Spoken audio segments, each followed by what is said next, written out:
Hi friends, నేను మీ శ్రీనివాస్ని. ఈరోజు మనం రివర్ ఇండి నుండి జెన్ 3 మోడల్ అయితే వచ్చింది. దీని గురించి మనం పూర్తిగా ఈ వీడియోలో తెలుసుకుందాం. వీడియో నచ్చితే లైక్ చేయండి, షేర్ చేయండి, ఫ్రెండ్స్ అండ్ ఫ్యామిలీ కూడా వీడియోని షేర్ చేయండి. ఇక దీంట్లో చూసుకుంటే మనకు టూ టైప్స్ ఆఫ్ ఛార్జర్స్ అయితే వచ్చాయన్నమాట.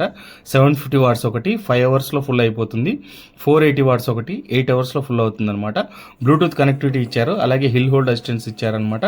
USB-C టైప్ అయితే ఇవ్వడం జరిగింది. డిస్ప్లేలో చేంజెస్ అయితే తీసుకొచ్చారు, డిస్ప్లే సైజ్ కూడా కొద్దిగా పెరిగింది. అలాగే ఇంకా మనకు చూసుకుంటే హ్యాండిల్ బార్లో మనకు చేంజెస్ అయితే తీసుకొచ్చారు.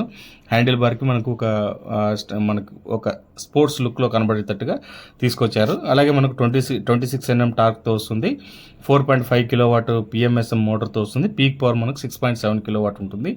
Gradability 18 degrees gradability, chain drive with single speed gear box అయితే వస్తుందండి.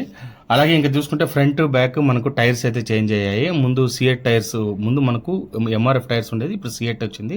అలాగే ఫ్రంట్ డిస్క్ బ్రేక్ అయితే మనం తగ్గించారనమాట. ఇంతకు ముందు 240 mm ఉండేది, ఇప్పుడు 200 mm వస్తుంది. డ్యూయల్ 200 mm డిస్క్ బ్రేక్ అయితే వస్తుంది అనమాట. వెహికల్ మీకు చూసుకుంటే మొత్తం IP67 రేటింగ్ ఉంటుంది, 65 రేటింగ్ ఉంటుంది మోటార్ అండ్ బ్యాటరీకి. వెహికల్ అయితే ఈ విధంగా ఉంటుందండి. 4 kW బ్యాటరీ, రేంజ్ 110 kilometers వస్తుంది. కాస్ట్ చూసుకుంటే మనకు 5,500 రూపాయలు కాస్ట్ అయితే ఇప్పుడు పెరిగిందనమాట. ఇంతకుముందు 1,53,000 ఉండేది, ఇప్పుడు 1,58,000 అవుతుంది.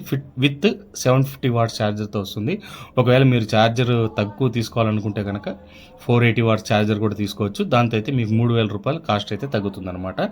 అలాగే ఇంకా దీంట్లో కలర్స్ చూసుకుంటే red, blue, white, yellow, grey కలర్స్లో ఏ చేంజ్ రాలేదండి. సేమ్ ముందు ఎలా ఉందో అదే విధంగా ఉంది. వెహికల్ అయితే మనకు కావాల్సిన కొన్ని చేంజెస్ అయితే తీసుకొచ్చారని చెప్పొచ్చు అనమాట.